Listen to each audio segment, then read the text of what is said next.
Hello, everybody, and welcome to Ghostland Yard. My name is Horinite, and this is such a wonderful, wonderful game. I can't wait to show it off to everyone. But of course, I'm not the only one here that is going to be here for this adventure. I have with me, obviously, not just Talia, our wonderful host, has been killing it so far.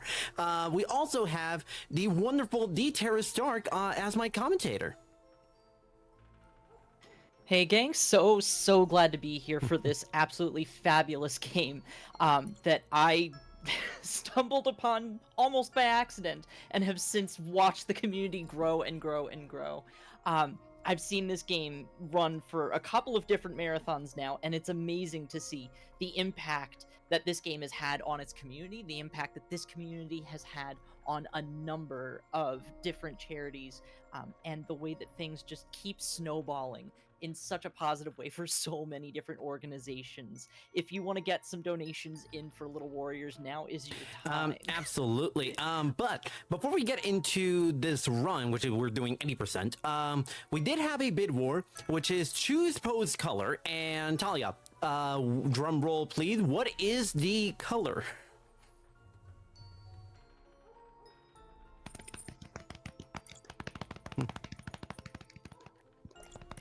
Perfect. And I'm gonna say this, it's not an accident. Well, it was kind of an accident. I'm wearing blue right now, but very happy accident. Let me make sure, let me confirm that I have blue. Yep, there we go. That is blue, that is pose. So 80%. The way this game was made, it was done with speedrunning in mind, because there's a lot of really cool stuff for speedrunners that make this game like very cool to run casually and speedrunning wise, including a speedrun mode where basically we don't have to deal with cutscenes or anything of the sorts. You can customize it however you want. So the settings that we want to make sure that are good are, we want to do the whole game, we want to include bosses, but we want to deselect races because they are bonus levels that we don't that are not part of the 80% run. However, we are going to get run, and run doesn't start until first movement. So I'm gonna give it a quick countdown, and I'm gonna go and I'm gonna count down from 5, 4, 3, 2, 1, go. Chat, welcome to Ghostland Yard. And we are just about to tie a world record in this first level, 1-1, and boom. It's just as simple as that. We tied world record. it just press right, hold right, and you win. But as you're already kind of starting to see, the game is pretty simple. You run, you jump off walls. That's kind of basically it. However, the beauty of this game comes with the progression of difficulty and addition of gimmicks and different stuff that makes the game really shine with the level design and everything. There's 120 levels in this game, and 6 bosses. So you might be thinking to yourself, wait a minute, hold on. You mean to tell me you're gonna beat this game 120 levels in 35, hopefully less than 35 minutes? Well, so far we are just kind of flying through things left and right, and right there you kind of just saw an example of a coyote jump, which is basically when you kind of run off a little ledge or something like that. You basically have just the tiniest window to get in a jump going, and that gives you just a tiny bit more distance and lets you clear a few more hurdles that you normally wouldn't have if you didn't actually go through that coyote jump. But that's enough. That's not enough out of me. I'll let Terra kind of keep explaining a lot of the subtle mechanics and subtle, like, really good things that you'll get to see throughout the entire run. Absolutely. So coyote jumping is a great example of a game mechanic that comes across many different games, but it comes in a lot of handy here in Ghostland Yard, where jumping really is the name of the game. There is jump modulation. You can take small jumps, you can take large jumps, and learning how to modulate your jump to be just the right height, to get just the right length, to kind of thread the needle through different areas, especially right here with some of those bullets that will be coming at you there. You really have to learn timing very well. You've been seeing Toro doing a lot of wall jumps. If you're looking real closely, you'll also notice that wall jumps go just a little bit higher than jumps from the ground, and that is going to be another key mechanic we're going to see come into play. There's one more bit of jumping mechanic that I'll come back to later for right now, we have entered our first boss. Now, this game is pretty straightforward. It's cycle-based. When you reset a level, you get the same cycle. It is very predictable. Our bosses are not always quite so predictable. There's a little bit of manipulation you can do. However, it is extremely subtle and sometimes can feel a lot like RNG. You'll notice here we have been through this whole game avoiding anything that is pink, because if it is pink, it will kill you in our bosses. You touch green thing to kill pink thing. Welcome to World 2. We touch the green thing, we kill the pink thing, and we are moving on. Our first world introduced us to the pink environmental hazards. Pools of goop, rocks of goop, bullets of goop. That was a great example of needle threading right there with jump modulation and the collection of a soul, which I'll come back to in a moment. World 2 introduces moving obstacles. That is our roses on chains and our roses on strings. So you'll see some of these rock roses are moving around in circles around our chain here. Sometimes at different speeds. You'll see here there's a couple different speeds going, but they are, again, all cycle-based. Now, we talked about cycles very briefly earlier. Cycles are so vital to this game. They are incredibly predictable. They reset the same time that you die or that you reset, as Toro demonstrated a moment ago. And so when you start to get a little bit of knowledge of game, a little bit of muscle memory in this game, you'll start to realize that some of the best cycles are the ones where you full-on send it through the level. You'll start to see, if you explore this game, that some of the best times just go full throttle from front to finish. And that is the way we squeeze 120 levels plus 6 bosses into a time under 30 minutes in many cases. So, the other really cool thing about this game is its environments. Our first world was a little foreboding, but very calm. This is where the excitement starts to ratchet up. World 2, the castle, proves to us that yes, bagpipes can indeed be very, very cool. To get this kind of ambiance in the castle, to see our chandeliers moving along with our character, right? Poe, by the way, works for a detective agency called Ghostland Yard. Ghostland Yard is a place we will never actually see. Poe is on a journey to rescue his compatriots who have been kidnapped from Ghostland Yard. And so he travels through these 6 worlds in order to rescue those members of his team that were investigating pink objects around the globe. You get hints of a story with this, right? But honestly, just to see this environment come together is just absolutely gorgeous. It's beautiful. Pierre was talking about this in the interview right before this run, but to have an environment, to have an aesthetic that is so different from so many 2D platformers, it sounds silly, but the packaging can make a big difference in bringing people into a game, giving them a world that is charming. A lot of people will compare this game to Super Meat Boy, but if you look at the two, outside of gameplay, they don't seem to have a whole lot in common, right? So it really is a big deal to have a variety in aesthetics, a variety in gameplay. And we're just so blessed to have Ghostland Yard in the world in which we live.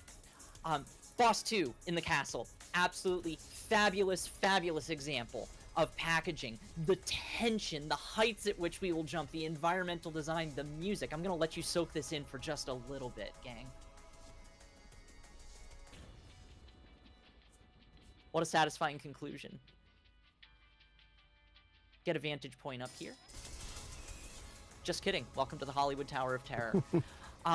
The tricky thing about these roses as Toro's falling down, this is a lot harder than it looks because these roses started spinning at the beginning of the level. With 40 seconds, approximately, between the beginning of the level and the elevator, those cycles can be a little bit hard to predict, but Toro has done an excellent job getting through our tower, getting to the end of this boss, and moving on to World 3, the Temple, which introduces 2 new mechanics. One is moving platforms, and 2 that we'll see in a little bit is wind. These moving platforms can help you, they can hinder you, but a lot of the time what you'll notice is our runners just try to get the heck out of the way and try to move faster than these platforms wherever possible. Now, the second aspect to this, the wind, we're going to come to in a second, but I want to let y'all know, chat, this is probably one of the most dastardly mechanics that stymies a lot of runners in this game, is the winds, the updrafts. They are extremely physics-based, which makes things really, really difficult to predict in a game that is otherwise mostly cycle-based. Here are our wins. Now, they can push you up like a simple updraft. They can also push you left, right. They can push you down, and here, they can help you stick to the ceiling, depend on where they are placed. They can function as a sort of anti-gravity feature. It's just a really, really creative use of a very basic mechanic. Right? You introduce one thing to the engine and suddenly you can use it in all sorts of new creative ways, and it's really, really fun to see what people do to try to fight with these wins, to try to go with these wins, to see how they're used as the game goes on.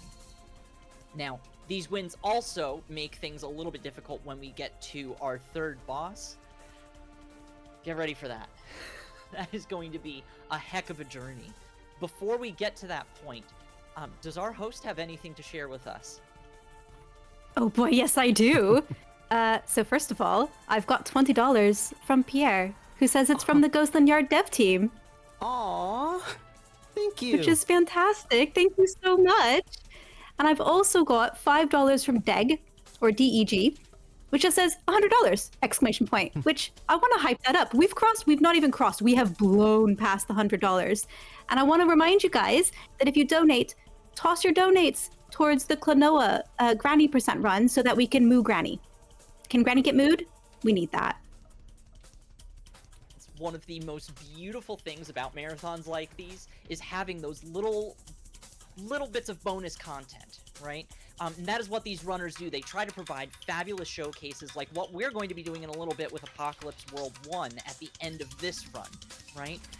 You've done it for us. Let's see you do it for Klonoa, right? Let's see as much content as we possibly can. Keep those donations coming in, and don't forget to add an incentive to those donations. Thank you so much to everybody who has been chipping in, supporting Prevent-A-Thon and supporting Little Warriors. One thing you'll start to notice is a lot of these levels, they're starting to get really, really big. But one thing that you're kind of now noticing is that we're using a lot more shortcuts and using a lot of the mechanics that are introduced in these worlds to our advantage to just kind of blow past through like half of these levels. Like a lot of these shortcuts that we're taking like can save us like 3, 4, 5 seconds, which may not seem like a whole lot, but over the course of 120 levels, that really starts to add up significantly.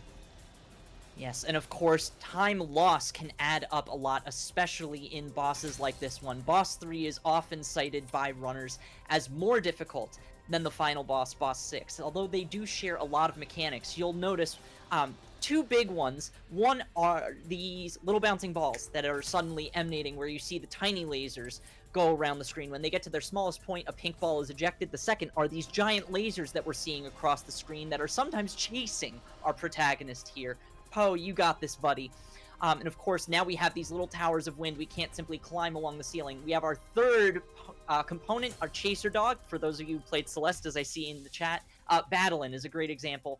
We didn't see a whole lot of that chaser dog because Toro absolutely demolished Boss 3 with no deaths. That is absolutely huge because that will kill a run.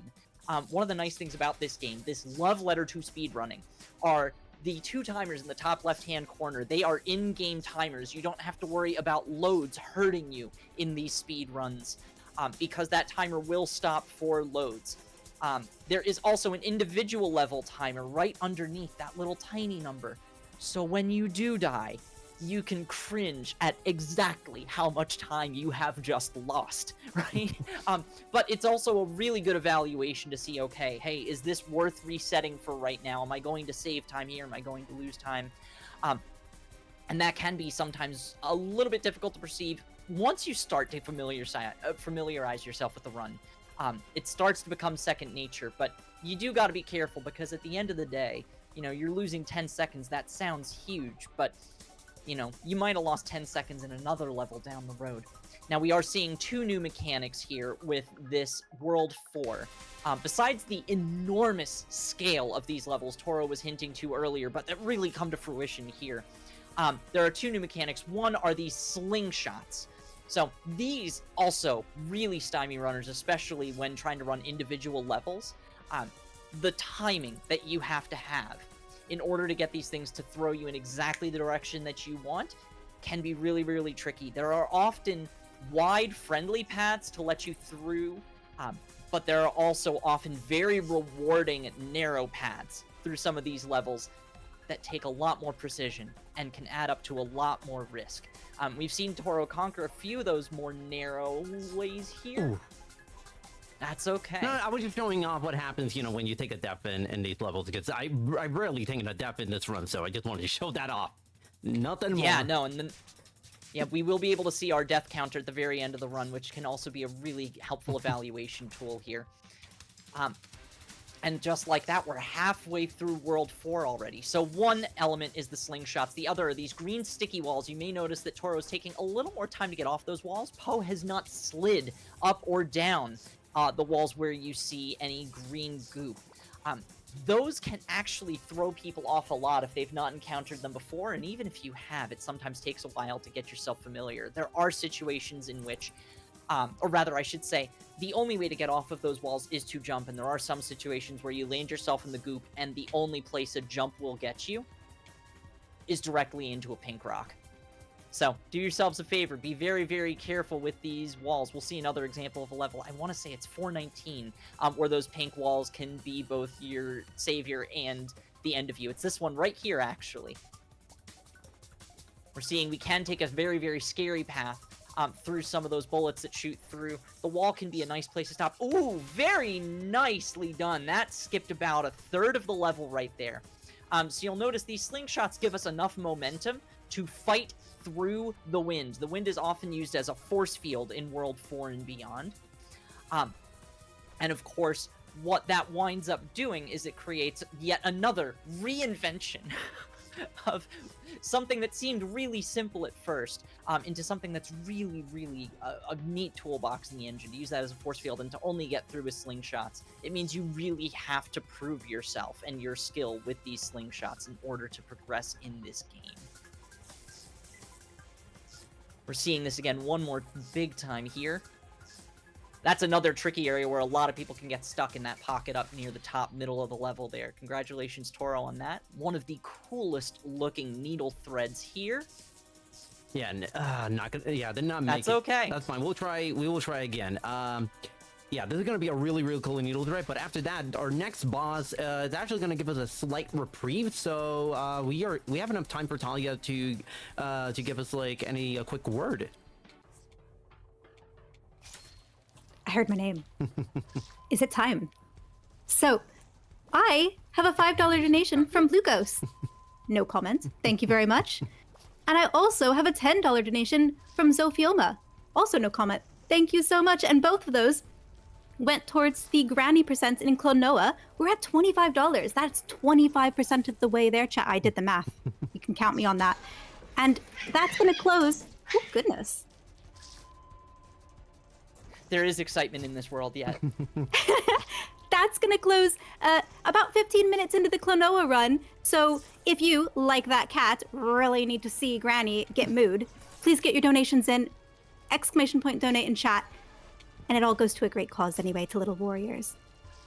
Absolutely, and if you've kind of been seeing this boss, a lot of it is just waiting. This boss basically, he just moves and you just wait till he hits the wall, and to do damage, you just basically need to go and hit the, have him hit the slingshot, which first two phases, pretty simple. It's this third one that can be really annoying. Ooh, actually, that... Okay, no, we're good. We're safe. We're good. We're good. Congratulations and welcome to World 5. Probably one of my favorite worlds and the favorite world of a lot of people.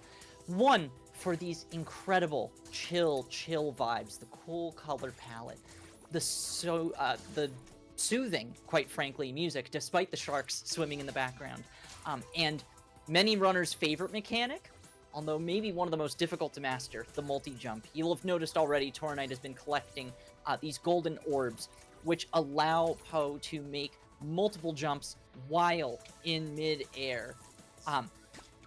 So, the beautiful, beautiful thing about the sub-base, World 5, right, is that multi-jump is a versatile enough mechanic that it's the only one that you really need, right, in order to create something that is absolutely fabulous, right, for World 5. So you'll notice a couple of different untraditional sequence breaks here, where some parts of the level can get skipped. The first level in World 5 was a great example. You notice Tornate jumped along the left wall. There's about 80% of the level left on the right-hand side, right? But if you can use those multi-jumps to launch yourself into some creative and sometimes unintended places, you can get a lot further than you would possibly think. Yeah, some of these shortcuts are really, really tricky, but incredibly satisfying if you're able to execute them.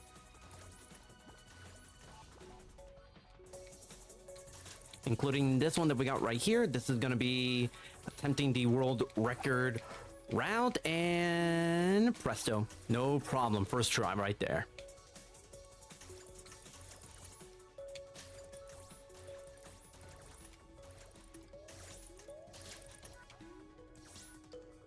But you're kind of now starting to see a little bit of what this whole mechanic is all about. It's not like other worlds where you introduce a two new mechanic. The multi-jump already, it's a versatile enough of a mechanic that that it only needs to be introduced by itself, and it already gives you a lot to work with. But yeah, if there's anything our wonderful hosts would like to say, now's a pretty good time before we get into boss 5. Oh man, well, I'd like to remind everybody what we're here for today, because I know I've been hyping up the donuts a lot, because, you know, that's my job as the host. But I just want to say that we're supporting Little Warriors, and Little Warriors has a variety of things that they do, but one of them they do have is the Be Brave Ranch by Les Lebont and his family. Is a specialized, intensive, trauma-informed, evidence-based treatment center focused on helping children, teens, and families who have been impacted by child sexual abuse trauma. The Be Brave Ranch program offers a 1-year combined on-site and outpatient program designed with significant input from many leading academic and clinical experts who specialize in child sexual abuse and trauma.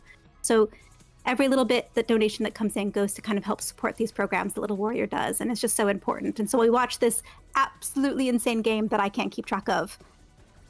Get your donations in to help a really good cause. Absolutely. It really does move a mile a minute. We are already most of the way through World 5 of 6. Toro. Yeah, no, this run has been going pretty darn well for the most part. Really happy that Boss 3 went pretty well, because I know many marathon runs, even from top level runners, struggle at that boss. But so far it's been going swimmingly. This next boss that we're about to encounter, Swimmingly? He's a genius. The next boss is kind of an interesting one. It has a slightly different way of progression in terms of how to beat it. Instead of levers, we basically have to now collect these little green boxes, and there are many different routes you can take. I'm taking this one, where you go basically top left and then clockwise, and that is the route most runners at my level take. And it's really just the struggle really comes with getting that first one, which I got no problem. And if we can get a 5 for 5 on good bosses in this run, and we do. Beautiful. The mantra of touch green thing, kill pink thing remains. Of course, we will be seeing many pink things in this, our final world, the station. That's right.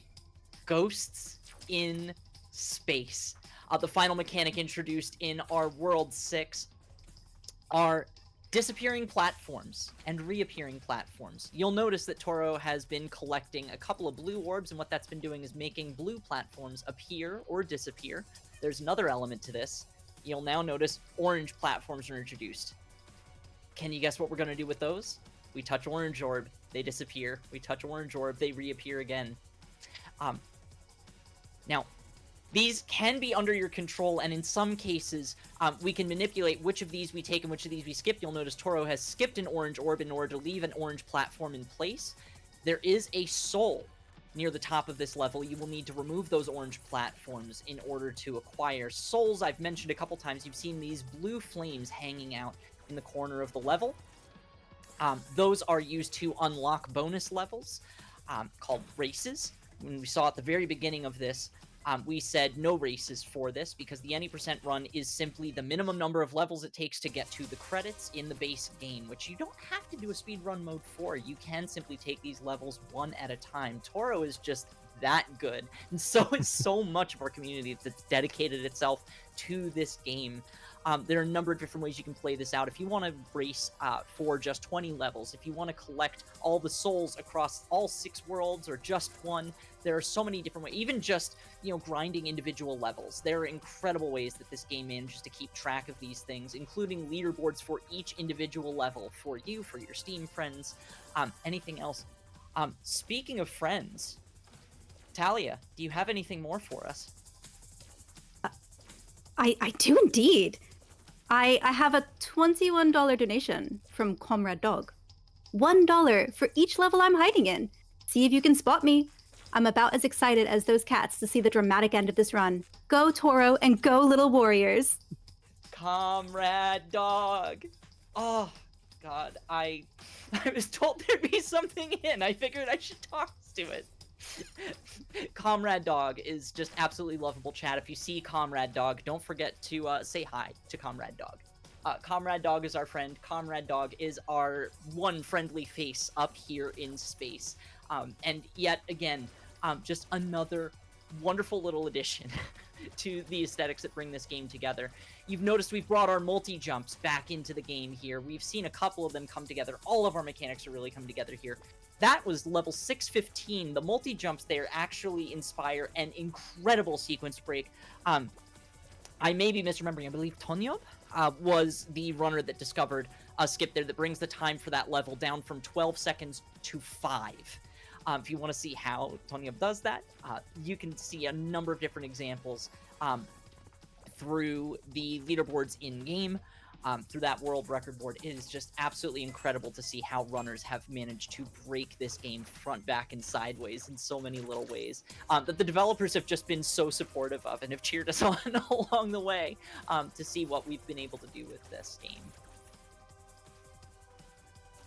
Now we are nearing the end of our run. These jumps are starting to get longer. They are starting to get more perilous. Every single multi-jump you can attain is getting all the more important, but we have one last little reprieve here as we climb through the tower. You say reprieve, but Mike, there is a lot of needle threading on this one.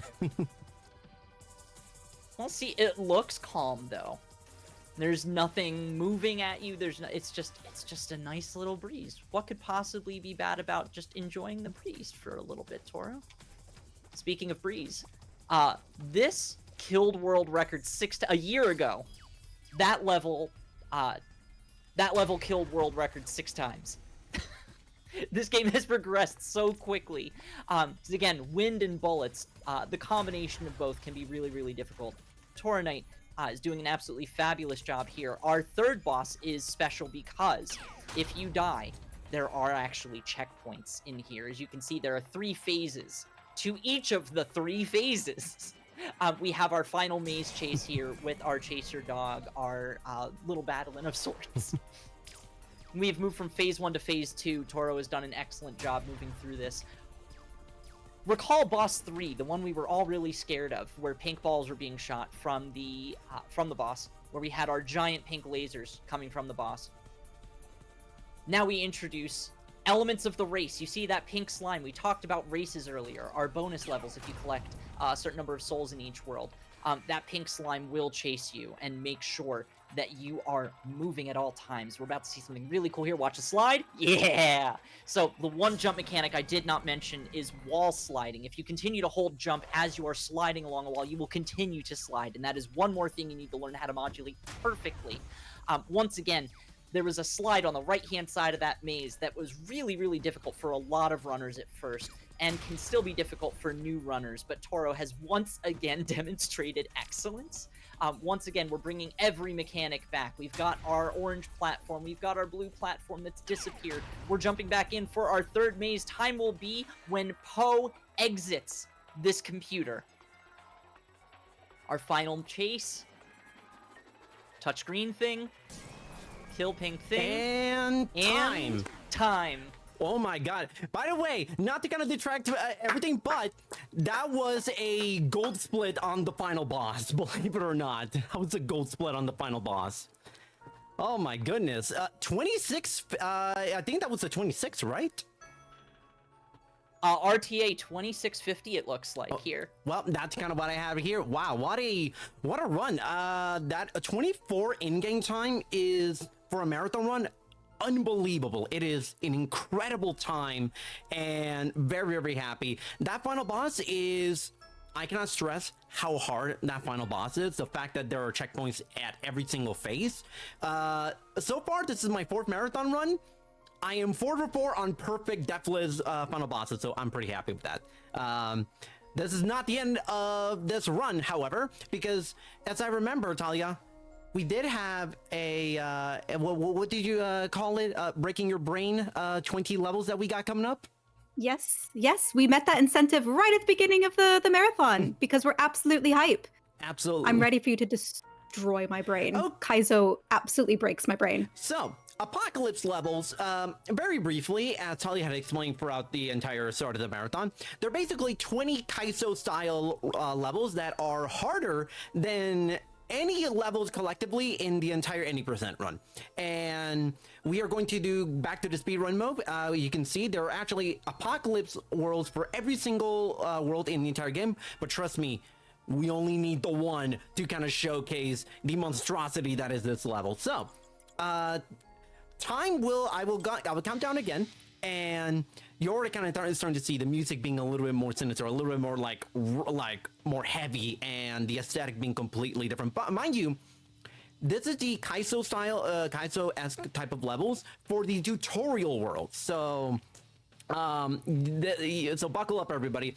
Time is going to, I'm gonna start the timer in 5, 4, 3, 2, 1, go.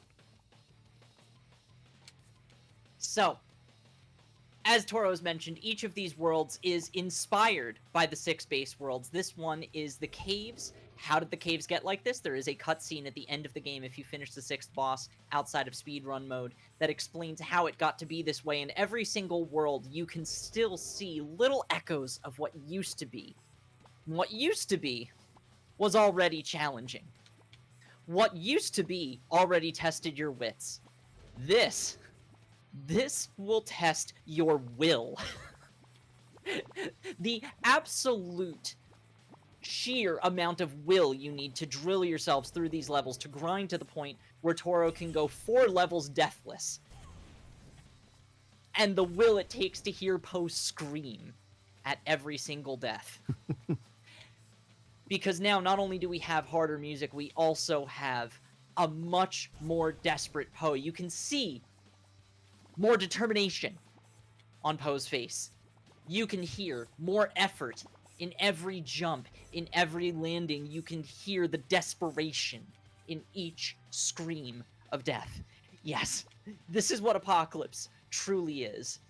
Now again, we've only introduced pools, rocks, and bullets. These bullets have a tendency to bounce a little bit more. These bullets have a tendency to be a little bit faster. They have a tendency to be crowded closer together, to leave less room for error.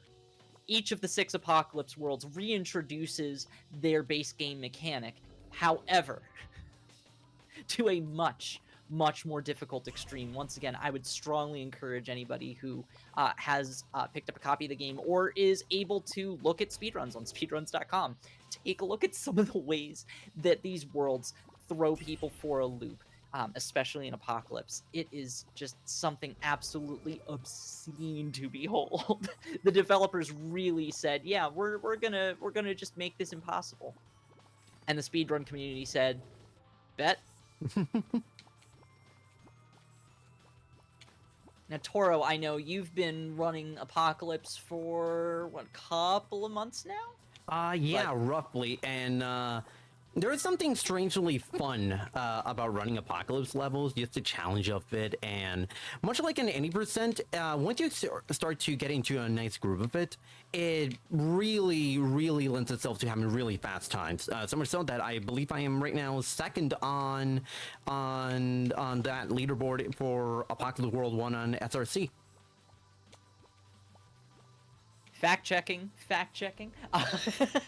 No, but in all seriousness, the flow state that you can get into once the muscle memory builds, once you know the levels front and back, once you've done a number of worlds, in the base game already is very satisfying. But when it stops being satisfying, when you say you need a little bit more, the flow state that you can get into, even in Apocalypse, is just incredibly satisfying to get into, to watch, to feel. Again, just seeing some of these.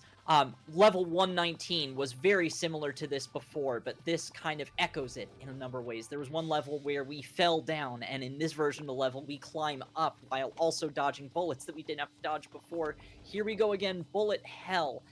Absolute madness.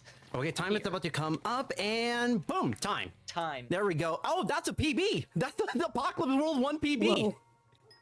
That is second place on the boards, Toro Knight. Congratulations. That's huge. Wow. Wow, 320. That is I believe. By 10 seconds. Yeah, by 10 seconds. My goodness. I was not expecting an Apocalypse World 1 PB. Would love to see a marathon PB though. Can we get another couple of dollars to Little Warriors for a marathon PB, chat? Yeah, no. Yeah.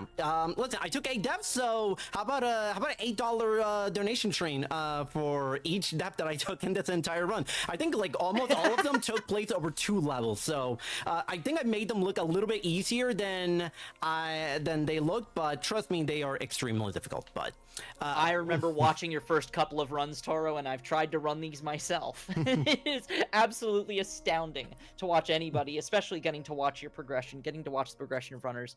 I may not have mentioned actually, I'm a moderator for this game on speedrun.com. I do go through and I watch these.